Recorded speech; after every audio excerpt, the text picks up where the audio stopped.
Dave has been working in the background and doing a lot within the church offices. And I know one of his passions is to try and meet with ministers to listen to the wider church as well. And we were delighted that he was willing to come and speak with us today. So without further ado, I'm going to invite Dave to speak to us, share a little bit about who he is, and then help us by answering some of our questions. So, Dave, thank you for being here, and over to you. Well, thanks, Brian, and thanks everybody for the lovely introduction there. It is a real pleasure to be able to come talk to you all. And communication, I think, is one of the real areas I want to focus on improving. And certainly listening is a big part of my job at the minute because I'm new to the Central Church. I think most of you will know that. So I thought I'd take you through a bit about what my role's about, some things about me as a person, because I think it's nice to get to know people to some extent, a bit about my career background and a few of the areas I'm really focused on at the minute. So a little bit about the role of Chief Officer. So my overall responsibility is for the employees, budgets, and implementation of the General Assembly's vision and strategy for a new streamlined, efficient church. That, if you like a headline, that's what it would be. And in the sense of who reports to me, I've got the two forums, which are Faith Nurture and Faith Impact, which you'll all know, and the service and operational functions, human resources, finance, legal, communications, information technology, and facilities. To do my job, I need to work very closely with Crossreach as well, which are one of our main interfaces. And I also have big interfaces with the principal clerk and the general trustees on the buildings, because if you like, I have to pull together the overall budget picture. As I said, at heart and soul, what we're doing isn't so much a restructuring as it's a revisioning of what we're doing in terms of the centre, and trying to make it very, very focused on the local church and making sure we're doing the right things. A few things about me as a person then. So just to get to know me a little bit, I'm married to Sue. She's a special needs support worker. I've got two grown-up children, twins. Thomas is a chartered accountant and Emma's an HR manager in a care company. I've got two dogs, Angus and Tilly, who are miniature schnauzers, just in case anybody's a doggy person. Outside of work, I enjoy football, music, concerts. My son's got a couple of horses. And the gym is one of my main fanatical things that I do, because I tend to work very hard. I have done in every job I've ever had. So that's my outlet where I feel like I get all of my frustrations out and things like that. So without the gym, I'm doing a lot of running, which I like to do as well. I thought you'd be really interested in my background in the church. So I've been involved in the church all my life. And one of my earliest memories as a small child was being in Greenside Parish Church in Edinburgh, which is a very grand thing as a small child to be in, with my grandma and grandpa. So the Church of Scotland has been in my life all my life, although I started off as Church of England because you might have guessed I'm from Newcastle rather than local. I've been 30 years in the Church of Scotland though. I'm an elder, a worship leader, an ex-Sunday school teacher for 10 years, and I support various committees at the West Kirk and East Kilbride. So I do understand what it's like at the local church, and some of my best friends are ministers. So I'm hoping I'll get lots more best friends from talking to you today. Why am I here in this job? Well, to be honest, I felt a real calling to help and support the change process in our church. I can remember the moment when our session clerk passed over the advert for the role, and I saw it and I thought, even if I can't actually do that role, I really want to help. And at the time I was in a really good job at Strathclyde University, which I'll talk about in a minute, which I didn't really want to leave, but I felt a calling to at least apply. And when I went for the interview, I said, even if there isn't a role here for me, I would like to do something to help, because I've got a lot of experience in change management, but the church means so much to me that I wanted to do something to support the change process. And that's what made me want to come. I had a real calling to be here. In terms of what I have done in my career, so I had 37 great years in the power industry, and that was a mix of working on power plant and in the central offices. A theme throughout my career was being a change program manager and a troubleshooter. I've featured heavily in a lot of the roles I've had in the past, in lots of areas and different circumstances. Many of the roles I've had over my career have been across a fleet of power stations as well, so I'm used to the fact that sometimes the centre doesn't necessarily really understand the station, and the station perhaps doesn't understand what the centre does. And in one of my particular roles, the centre didn't support the stations in the way it should have done. So a lot of my work in the past has been about making sure interfaces are there, communications are strong, that people understand that they're there to support the local. There's no point in my old role in having somebody in a power station not getting any benefit from the people at the centre, and the people at the centre weren't giving benefit to the people at the power station, and really they weren't doing their job. I left the power industry to take on a job as a director at Strathclyde University in a research centre.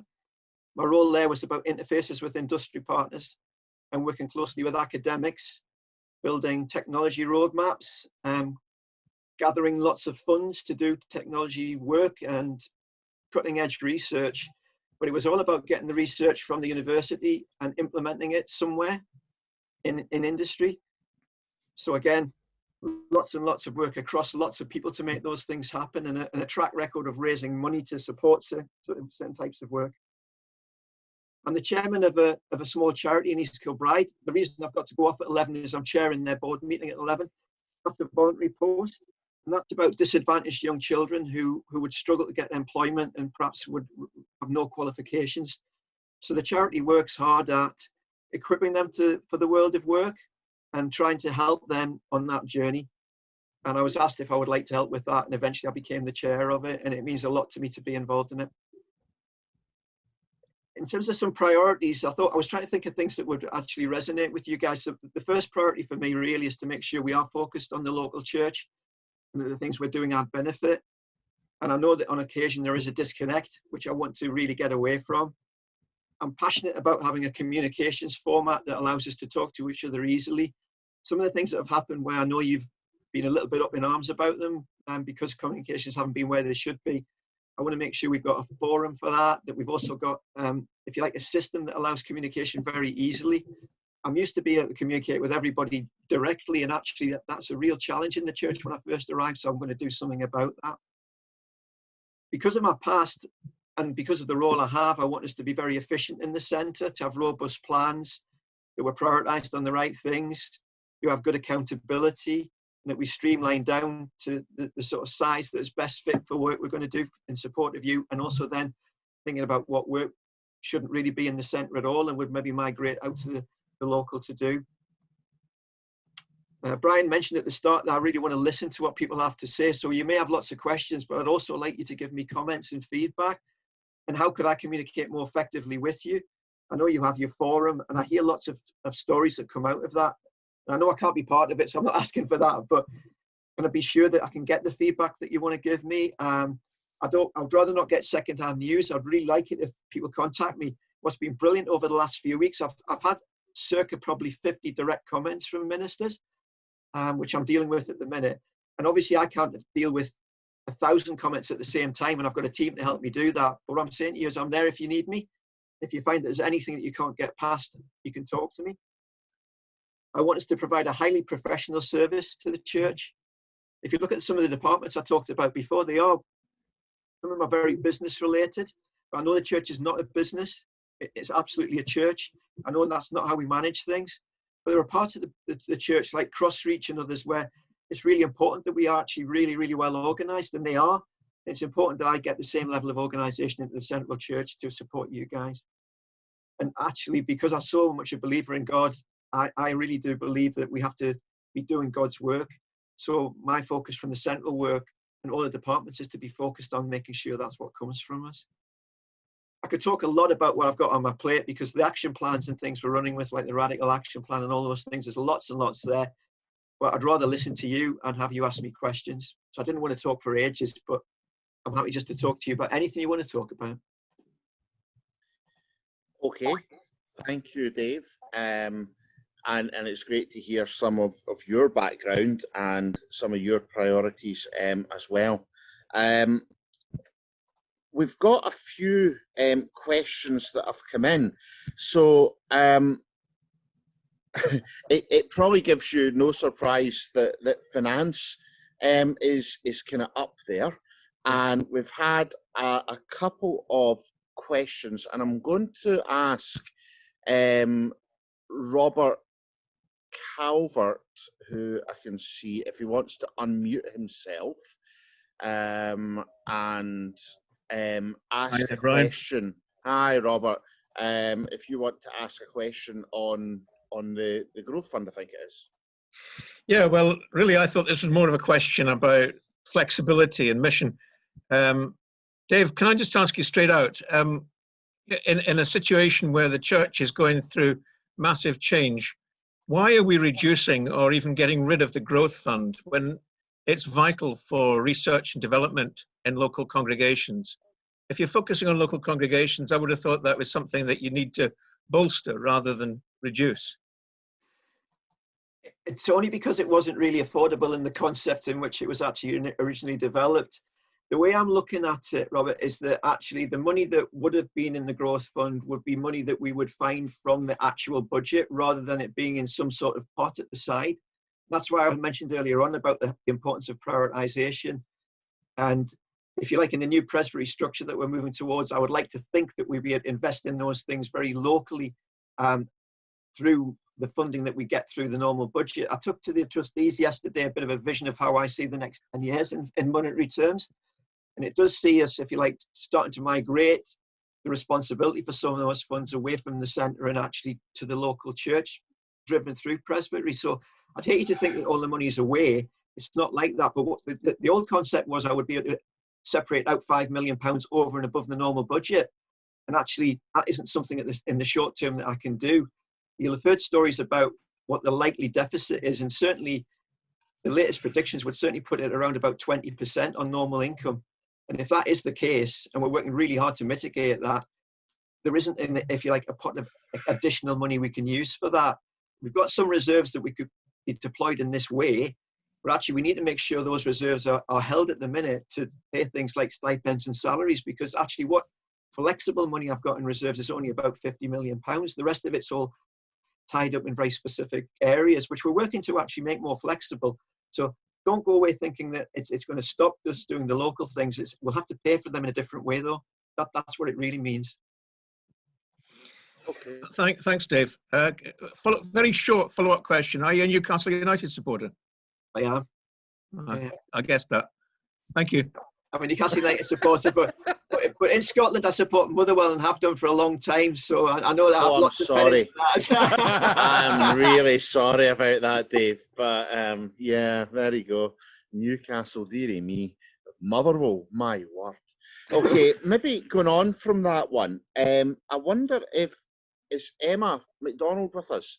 If Emma could unmute herself, because Emma had a really, she's unmuted.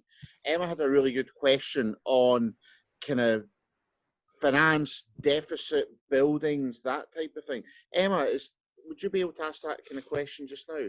Yeah, I've seen actually on the screen there in the group chat, somebody's saying something similar. My question was that I know in charity law, the way things work, that the Church of Scotland, that the main charity has the ability to look at irregularities in church accounts.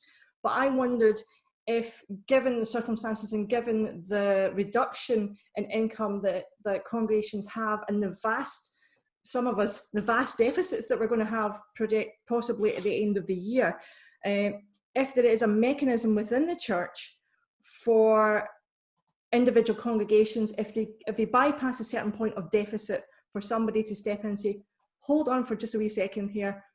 Are you meeting the aims of your charity? Why are you losing so much money? And the other thing was about the amount of money that we are using to keep large antiquated buildings open, when that money could be easily and very well spent in another parish who are struggling to raise funds for mission. So it was just to see if there's a mechanism for somebody to step in and say, do you know what, your deficit is now at £20,000. Let's just pause here and let's have a look at what's going on. Okay, Dave. Okay, Emma. So thinking about that, the starting point for it, I think I'm correct in saying this, would be through presbytery to provide some level of support around those areas and to review those things. But notwithstanding that, the finance department in the centre can, for a specific request, provide help and support in those areas around, you know, your accounts and things like that if you've got challenges with it. But Presbytery should be really helping overall with that. And the Presbytery plans around buildings are going to be very, very important for us going forward. I was talking to the general trustees around that just this week, in fact, about what their likelihood was for the sales of buildings over the next 10 years to feed into the plan I'm trying to generate. So I think there is an opportunity there for us to create funding to help at the local level through that route. But I don't think it could be the case that that Central Finance Department could actually review all accounts, because I think the Presbytery has to really focus on that level. Can I maybe say, maybe not all accounts, but for instance, you know, I'm going to take my own congregation. You know, we're potentially looking at a deficit this year, potentially, of between 20 and 27,000 pounds. Now, at that point, somebody somewhere needs to be helping. And it's all right to say, well, actually, Presbytery should be doing that, but this should be picked up if congregation goes into a double-digit deficit, you know, in terms of tens of thousands of pounds. Somebody needs to be flagging up, and as soon as they're flagging up, something needs to happen in order to support, because our congregation has no way of getting that money back or using that money in any way that is missional. We're really using it to keep a building open, and that's maybe the point I was making rather than. Okay, yeah. Okay. I get where you're coming from, and certainly I'll look at whatever we can do to help and support on that. Absolutely. Thank you. And I think the new Presbytery structure we're moving towards should help with that as well. Is that Brian saying something? Yeah, no, it was just a wee story on that, just very briefly, that there was a congregation in our presbytery that many years ago had a deficit over £20,000, and it wasn't about necessarily closing that church. It wasn't about looking at how they worked within that village that were there, but actually with determination, with support, that Kirk session actually brought it back to a surplus within about 4 years, and has grown the congregation. So I think the support thing is really important there, and I think that very often when we see deficit, I think we think about, well, how do we close? How do we walk away? And sometimes, as you say, Emma, it's about that support and how we do. So thank you. That's a really helpful question. Thank you. Dave, I want to ask you a question that's been submitted to me just privately on the chat, and I think it's a fair one in this stage, because we have seen local authorities moving to more emergency measures over these last few months, where the chief exec and the senior staff really have the ability to make all sorts of sweeping decisions, and local councillors that are elected by the constituents are perhaps not fully aware or fully in the loop about what's happening. And I think there have been, to a certain extent, some emergency measures being put in place in the church to make sure that things can move on. But a very simple question, your role as chief officer, does it have the power to make kind of unilateral decisions, or are there still kind of assembly appointed committees and things like that behind? Where does that division of decision making power, all that lie in your role and in this new structure? Well, that's a really good question, Brian. And I'm not telling you who asked it either. Yeah. It's fair to say that the Assembly trustees do give me delegated authority for quite a lot. And there's quite a lot I can do around, for instance, finance and other things that are within my remit. So it's fair to say I've got quite a lot, but notwithstanding that, there are an awful lot of things that have to be through the councils. If you think about things like faith impact and faith nurture programs of work, they very much will come through the councils. And what I'll do is try to finance them and find the route to make them happen, and then try and join them up to a single plan so we get the priorities right around them. So from that point of view, yes, but I do have quite a lot of latitude to make decisions, and you have to have that in a role like mine. But all of the church-based areas absolutely have to be driven through the councils, and the General Assembly remits give me my boundaries in which I can work. So if you take something like the Radical Action Plan, we would set out certain objectives there for cost savings at the centre. As an example, for thinking about under 40s worship, there's a great list of things from the Radical Action Plan, a training programme that's fit for purpose that would, so I've got those things as scope areas which are already written out. I'll be going back to the General Assembly with a new set of remits, which will, if you like, maybe move those boundaries a bit further than they were before. We all know that the COVID-19 situation has, if you like, changed things an awful lot for us. So we'll have to reset that baseline, but the governance processes are all there. I work with the principal clerk, so I know what the rules and regulations are. I work with all of them. But on a day-to-day basis, the management of the central office is really down to me. And I don't know any specifics anybody's got about that, because there'll be areas which very much are governed by the church councils, etc., which absolutely is the way I work as well. Excellent, thank you. I'm going to ask a question on, there's quite a few things coming up in chat, and I'm going to try and summarise these in one, and that is about the presbytery. You know, we keep talking about the new presbytery structure and this, you know, promised land where 12 will be the number that makes everything okay. But we keep talking about that, but we haven't really talked about what a presbytery is, what the function of a presbytery ought to be, what the purpose of a presbytery is. We've no template of how it should look. We've no finance model of how that might be. There's been no kind of real costings done on that. So how are we going to afford these full-time clerks? Where are they coming from? What about other staffing that's there? How's that all going to fit in?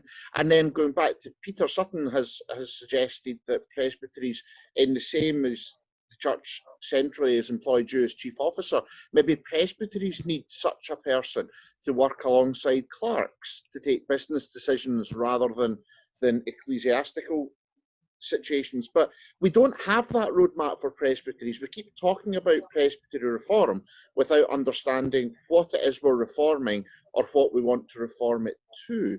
And the costings, I think, is a really important thing. Is there anything you can say about kind of presbytery reform and costings and how we're going forward, Dave? Sorry. And well, don't say it's not your job, it's the principal clerk's.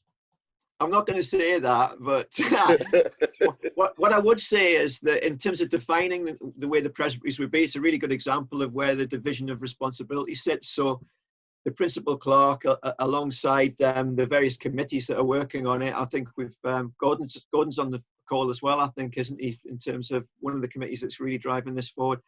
But my role in that, as well as supporting it, is thinking about how do we finance it. So if you think about the way I'm starting to build the budgets for the future, because I think somebody made a comment there about it should be based around the vision, so it should be. So the vision is that we're going to have these well-funded presbyteries that actually can help and drive reform and get the planning and everything right, and help set the vision for the local church with the local churches. My role then is to say, how do I bed that into the budget to make sure it is properly financed? And in the submission I put up to the trustees this week, which is very much a outline for the future, it already has built into it some of the specific needs that you'd have going forward. But I also know that every one of the new presbyteries will probably have unique needs as well, and that will be down to them to define that. So I don't think a one size would necessarily fit all for it, and you might like to comment back on that. But there's some basics, I think, that we would like to say would need to be in place for each of them. And maybe some, we talked, Brian, at the IT program board the other day, perhaps there's some things we could do around providing an IT infrastructure for each of the new presbyteries, if that would be something that would work. These are the sort of areas I'm looking at. But very much George and the committees are looking at what those new presbyteries should be about. And that's where there's quite rightly a division of responsibility. I'm there to facilitate the things rather than necessarily design them in that case. Good, thank you. What we are going to do as well is we're going to save the chat, and any questions that aren't necessarily answered at this point, we'll pass to Dave and ask if he can maybe have a wee thought about that. But I'm going to come to Catherine Buchan now, if Catherine maybe wants to unmute herself. There we go. Fantastic. Right. Thanks, Catherine. Okay. It's nothing to do with anything we've just been talking about. It just occurred to me that Dave, as his overall responsibility, may have some idea about this. I am the line manager for an MDS worker for the presbytery, and she has been furloughed, and she has no idea, this is the middle of June, she has no idea if she's going to be made redundant at the end of June or allowed to start work or continue her furlough. And it's really stressful, and she's not the only one. I think they're all in this situation. Has Dave got any idea when decisions will be communicated? I think it was pretty bad that she's a youth worker, that the person who was supposed to be supporting people like her was also furloughed. So there's been no support apart from people like myself, which I'm happy to do, but nothing, I can't answer her questions, you know. So I just wondered if David had anything he could say about the current situation with the MDSs, and also the rumour that I hear, and I'm not on the forum, I don't do my head in going into that Facebook page, but the rumour I hear that we probably won't be able to appoint even those who have been appointed but not installed yet because there won't be money. Okay, thanks, Dave. Okay, Catherine. So through the month of June, we're working through all of the people who are currently furloughed, starting with them themselves to work out whether they can actually get back to doing the post that they actually have. So we've sent out a survey to everybody to check on the status of the situation of every individual. And it's not just looking at the work that they do, but it's also looking at, have they got any issues, health issues or caring issues, or things that we need to think about as we move into the next phase. I'm keen to get people back to work. That's my focus. But some people may not be able to get back, and there may still be some restrictions around them. Everybody will be communicated in June for certain on the situation. We know that the furlough is allowed to go on longer, but it's not good for people to be on long-term furlough if they want to get back and can get back to work. A lot of this is going to be about the capability to home work as well in a lot of situations, because if you take the central organisation, we doubt we're going to be back in the central office in the next few months, because the focus is going to be very much on people working from home and continuing to do that as the government has recommended to do. But I'm sorry that she feels that way, and actually anyone who feels that they're not being communicated with, again, I'm very, very keen to hear about that. I've had one or two people, and we sorted it out very quickly where there was an issue like that. But we're working through it in June, and they won't wait longer than that to find out what's happening, and hopefully we'll be getting people back online and working. Thank you. I think, Dave, a follow-up question to that that's come up in the chat from Dave Sutherland is, how is the communication being done? Because I think there was a bit of concern that furloughed staff really at the start were told really not to be checking their Church of Scotland email. And that's certainly something that we have experienced with comments about how we invited people to these forums. But how is that communication being done to staff who are furloughed? It's done through a number of mechanisms, Brian. One of the ways we're doing it is we still use an email, because actually you can look at your email, but what you shouldn't be doing is acting on what's there. But an example would be, I talk to my furloughed staff every single week. We have a get together every week. I tell them what's going on. They're absolutely allowed to do that. There's no issue around communicating with people. But because some people aren't picking up the email, we've been using the text message system to tell people there's something there. I've been running open forums every few weeks where I've had everybody together to talk to them. I'll have to check whether or not MDS have got something similar, so I'll take that away to make sure that we do have a comms mechanism to them as well. But I've been doing it myself. The line management, I'm insisting actually maintain contact with everybody. And again, if people haven't been getting that line management contact, I'd be absolutely keen to hear about it so I can fix that. But there's not a lot of effort going into it. And I was realizing that some people may be missing out on that, which is why, for instance, we've got something called the voluntary exit scheme running in the centre at the minute, which is if anybody was really wanting to leave, they could leave voluntarily. And that would allow me to start streamlining the centre without any redundancies or anything like that, which would be far preferential if people already had a vision of somewhere different to work. So we sent a text out when we did that. We sent a text out when we sent out the SurveyMonkey stuff around people returning to work and making sure we've checked on all their situations. So we're trying to make sure we can hit them by telephone, we can hit them by email, we hit them on the equivalent of Zoom, because we use Teams to talk to them as well.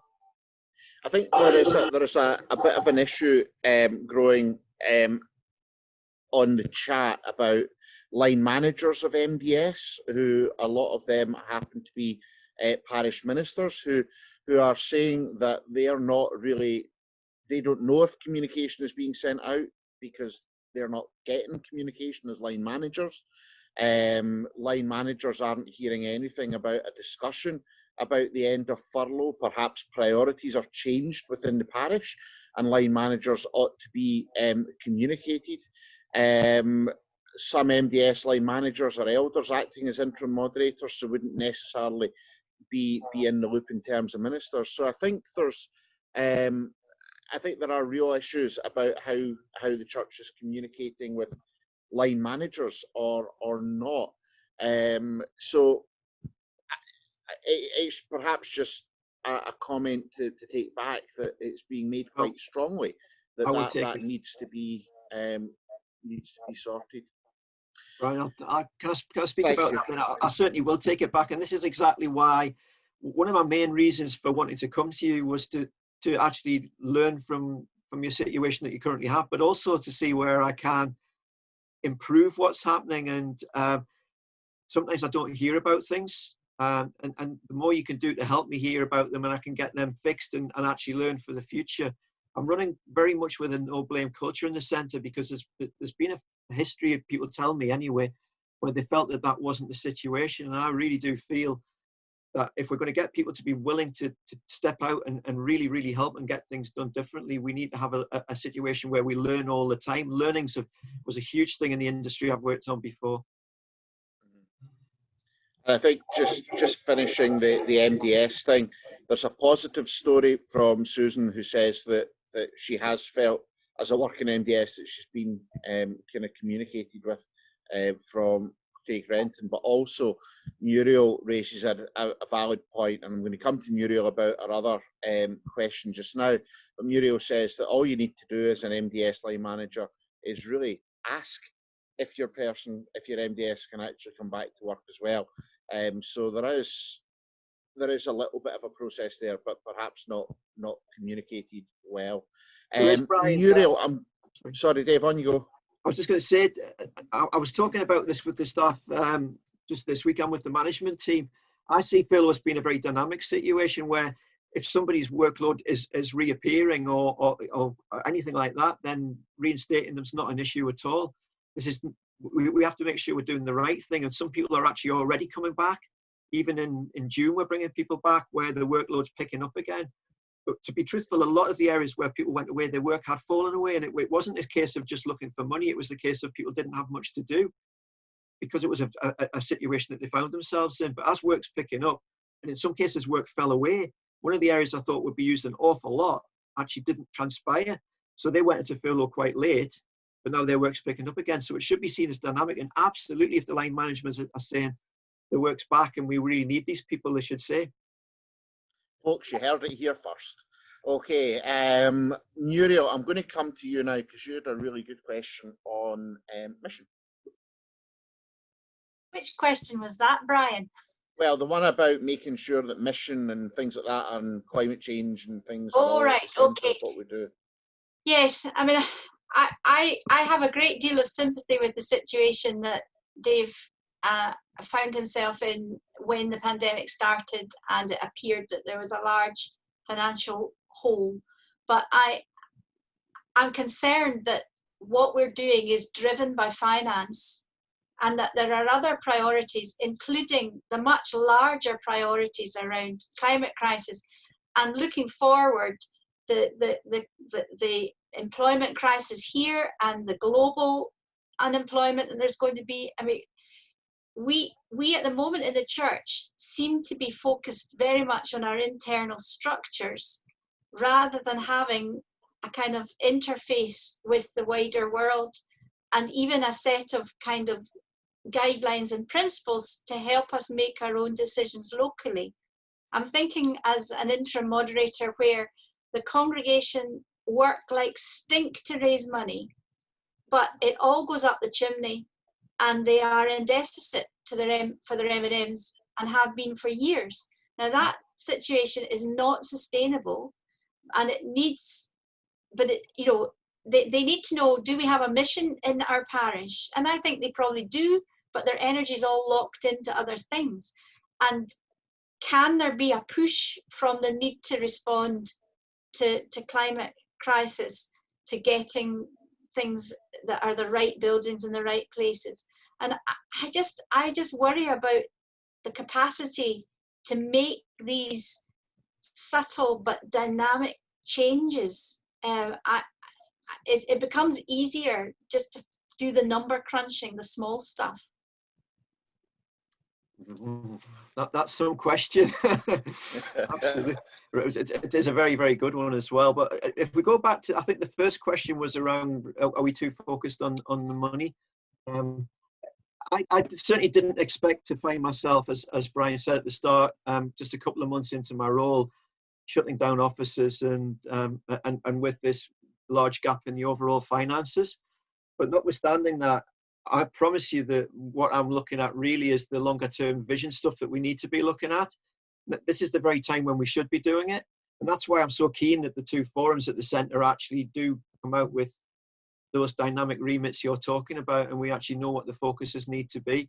Climate change is a huge issue, absolutely it is, and the team who are involved in that, I was talking very much with them before we went in this situation about the direction of travel we've got. I think there's a lot of promise in what's happened through the COVID period about our interaction with government. We're a lot closer to them than we were, and I think our potential to influence is higher than it was. And they're looking to us actually for an element of leadership around, for instance, taking the churches back to being open again, which the guidance on that will be coming out very soon. So I know it'll be a longer term issue. We've got a lot to get through to get there, but the sort of guidance will be coming out imminently on that. And the mission that we need to have as a church. I was working on something called the Faith Action Plan, because I do see the service departments as providing the support to the things that the church needs to do. It's not like any other business I've been involved in. It's not a business, as I said, it's a church organization and a charity. And we need to have those visionary areas that we want to focus on and drive towards. And so I promise you the money is a secondary issue, but it's a very important one to make sure we're sustainable and that we can actually deliver all of the great work we need to do into the future. Now, if you want to ask me a specific on any of that list of things you talked about, come back to me now. Well, I suppose if I were going to ask a specific, it would be about the 5 marks of mission and the prioritization that was done in that paper that went to the Assembly trustees, because that really worried me. What has become priorities 4 and 5 in what should be a circular, dynamic, living organism are for me the things that make the church relevant in the 21st century. So social justice and climate change, and also those two, the numbers 4 and 5 are not subservient to numbers 1, 2 and 3, and cannot be. And it really bothered me that was the way that thinking seemed to be going centrally. And so have you rowed back from that? And if you have, what's coming in its place as a way of prioritizing? I think that John Chalmers tried to clarify the fact that the wording that was written in the paper was very much around a short-term emergency situation. It wasn't just the wording that was clumsy. It's the thinking that you can take the marks of mission from the Church of England, which are not meant to be hierarchical, and use them as a way of prioritizing spending. It's not the explanation of it that was clumsy. It's the thinking behind it that really needs examined. Yeah, well, that's fair comment.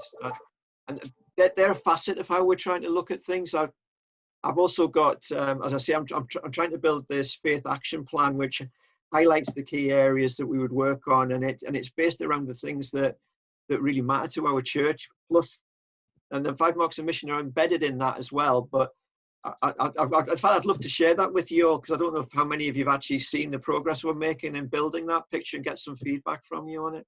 But it's not as simple as that. You're absolutely right. It's not. And the 2 forums will be instrumental in driving that forward. We had a conversation with the conveners and vice conveners over the last few weeks about the importance of making sure we do cover everything off, including those last 2 marks of mission. So it's a point well made, and I'll take it away and make sure that I give you some comfort that that's not the direction. Okay, thank you. Okay, thanks, Dave. Are there any other questions that folk want to ask that are burning? There's quite a lot on buildings and a discussion on that, and they still have a place in community, and how do we do it? And I think there are huge challenges about that, and I think we're all having this discussion amongst ourselves as well, about what will happen after COVID. But does anyone, if anyone has a question that they want, put up your hand. Tony, Stephen, I see you have a tick next to your name, which I'll take as a question if you want to unmute yourself. It wasn't a question, Brian. It was a big yes. Oh, well. The Dave's offer to share what the thinking was so far with the rest of us. Excellent. Thanks, Tony. I appreciate that. Any other questions that might not be about buildings or finance, but how we're going forward? I think this is going to be a key over the next week. Now, there's an interesting point from Stuart Gowdy. Stuart, do you want to come on and explain what you think, and then we'll come to Jane about this IT resource centre that you've just trailed on the chat? Yeah, I didn't have time to make a long question. That's Get fine, my oar in early. It seems to me that we have a very haphazard. Oh, there's the phone going, typical. a very haphazard collection of experience around how to put our congregations online, and all the technology that's needed. Some people are developing great expertise, and the rest of us are scrabbling around in the dark. And it seems to me that that's an area where centrally, if you like, a resource bank and recommendations for how to do this would be a great thing to implement. And the wonderful thing about that is that Brian and I were actually just talking about that this very week, Brian, where we were just, I've set up an IT program board so that we're actually listening to what people need, and we make sure that we actually drive it that way. And in the same way, the Assembly Trustees have set up a task group which has identified some key areas. Again, it's got representation from a broad spectrum of people trying to identify it. And the idea is to try to set aside some money to help and support in those areas. And we recognize that some are well equipped and some are not.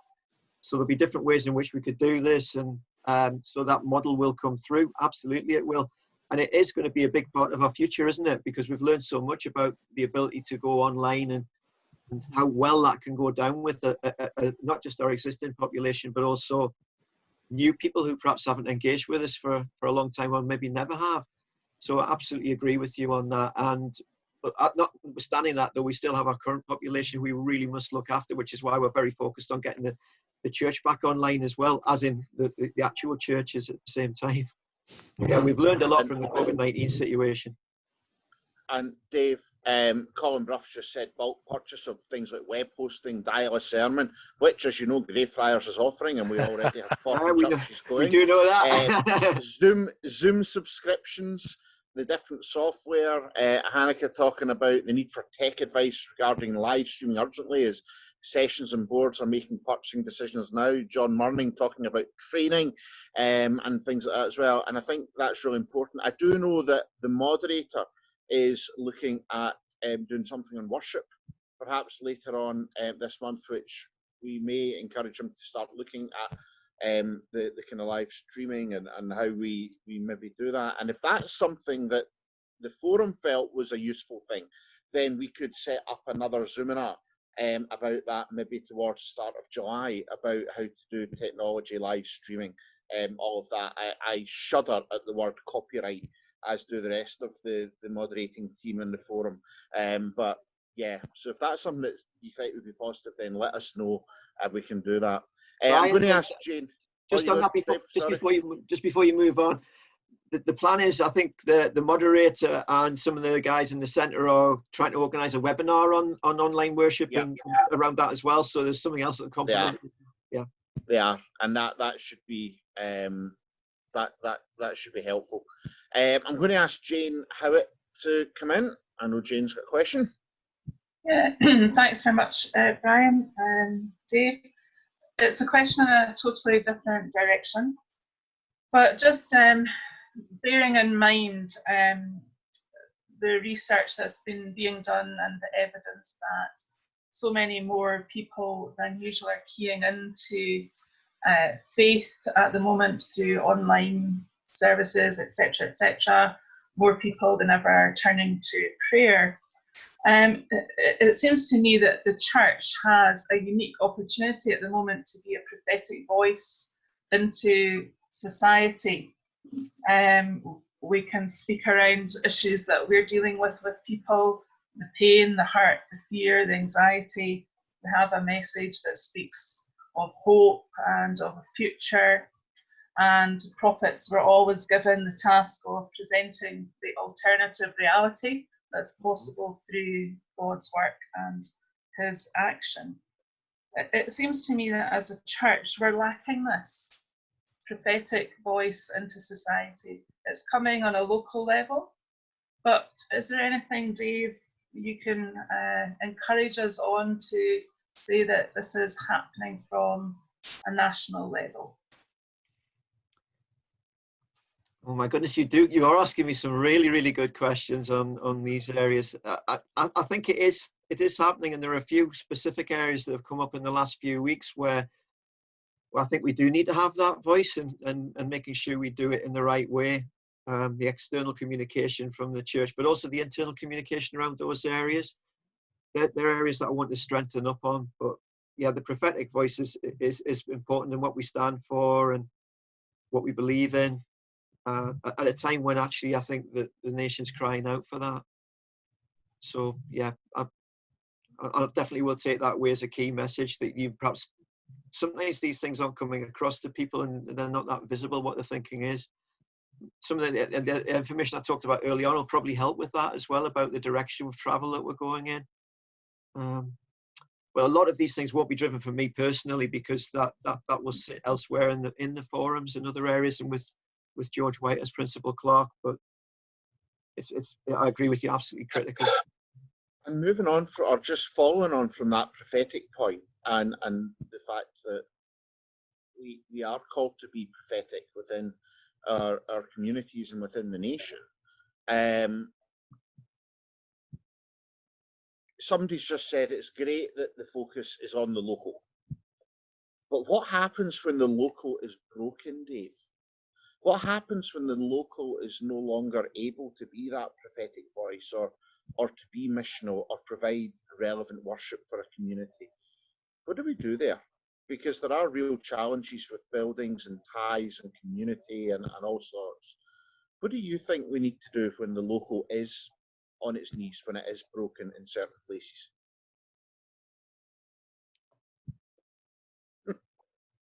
Well, there's a few ways of looking at it, aren't there? Because I know that in some areas where that has been the case, we've seen great examples of other people in adjacent congregations and other things pulling together to help.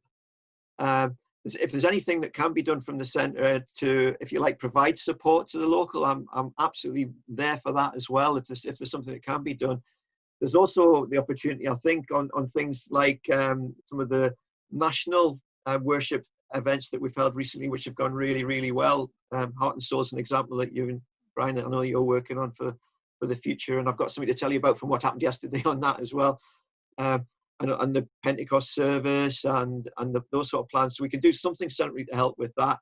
We can provide material to help with it. And if we need to come in and help in some way, there was some talk about doing that on some of the presbytery areas as well. If there's specific areas where we can do something to help, we could do an exercise like that. But I think at presbytery level, pulling together to help with those areas are broken and getting in there to support them seems to me like the most local way of helping with it. And I think, the kind of local national thing, James Wilson, the clerk in Dundee, has just put on, have you, Dave, or the trustees agreed or considered what tasks centrally undertaken will be passed to the larger presbyteries?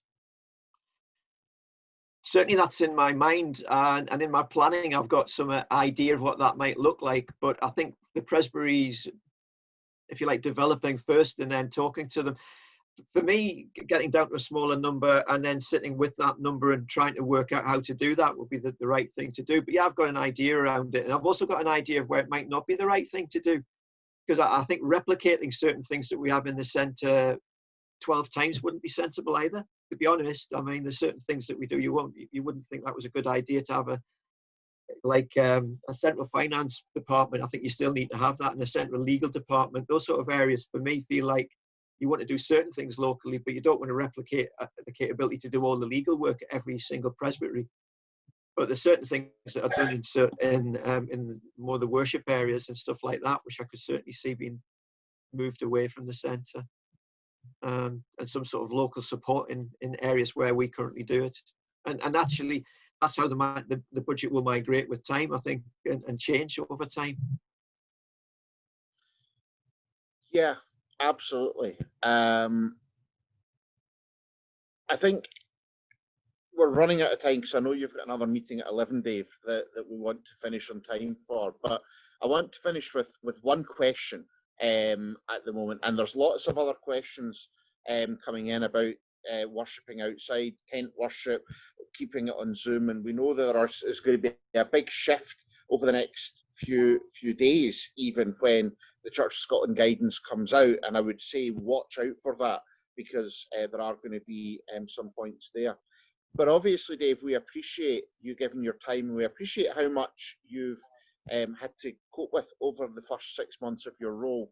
So we're going to ask you one final question. How might we, as ministers and congregations, be praying for you right now in your role? You know what's a wonderful thing that I felt in the church is I actually do feel that people have been praying for me. I've had some incredible cold calls from ministers and others just to tell me, I've just phoned up to say I'm praying for you. So, you know, the thought that people are behind you in that way is wonderful. The other thing I'd like to say, if I wouldn't have got every answer in this right, because I'm still very much learning how the church works. It's quite a complicated place to work. There's a lot to think about in managing that way. So you could perhaps pray for me to have, if you like, the wisdom to make the right decisions and to do the right things by all of you. But at the same time, I'd love you to keep feeding back to me. And the very chance to come and talk to you today has been a wonderful thing for me to be able to do, and a real privilege to have you as an audience to talk to. So bear with me. I know that there's a lot to do, and it hasn't been helped by what happened. That'd be for sure. It's made my life a lot more complicated than it would have been. I thrive from interaction with people, and interaction is okay via Zoom and Teams, but it's not the same as having your team with you. I've started visiting presbyteries and all that, going out to see priority areas and all that sort of thing. It's much harder to do via this, but when we come out of this, I'm excited for the future of our church, and I promise you I'll do my very best. Okay. Dave, thank you. We're going to finish there. We're going to save all these questions that have come in the chat. We're going to send them to Dave, and we're giving him 3 hours to respond. No, I'm joking. You can respond in your own time. We know you're very busy. But we are going to finish in a prayer just in a little moment. But can I just remind people that this afternoon at 4:30, the moderator is leading on this same Zoom call, so use the same link. He's leading a communion for us. He's wanting to minister to us, which I know will be of huge importance to us all that want to come along. So if you can come along, then do that. Obviously, it's self-service communion. Bring your own bread and wine. And that's at 4:30 this afternoon. Next Wednesday morning, we have our next seminar on buildings, community, COVID, a roadmap for ministry, what that means, because we do expect the guidance from the Church of Scotland to be published very, very soon. So keep an eye out for that, and recognise that it's a working progress as well. But Dave, we want to say thank you to you for giving of your time. We know you've rescheduled things to make this hour for us, and we really do appreciate it. And your honesty and your willingness to speak with us. But before we finish, Jonathan's just going to lead us in a little prayer. and I'm delighted that we're going to close in this way with you. So thank you, Dave, from me for your willingness to answer those questions that I put to you.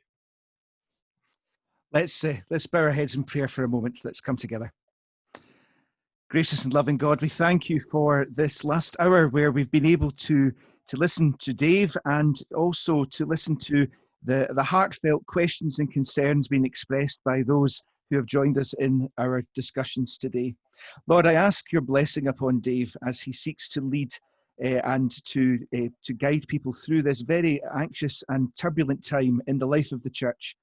We thank you for his wisdom and his patience and for the gifts that you have given him over the years, which he's now being able to use in Christ's name to further the work of the church and to make these, albeit very difficult decisions, but always trusting that you, Lord Jesus Christ, are at the center of them. Be with him and be with his loved ones in this time, I pray. And I pray that you're with all of our colleagues here in this meeting today and those who are unable to be with us for other reasons. May you be with us all in the difficult decisions that are being made, in the uncertainty of how we're going to navigate this roadmap to recovery and to coming out of lockdown.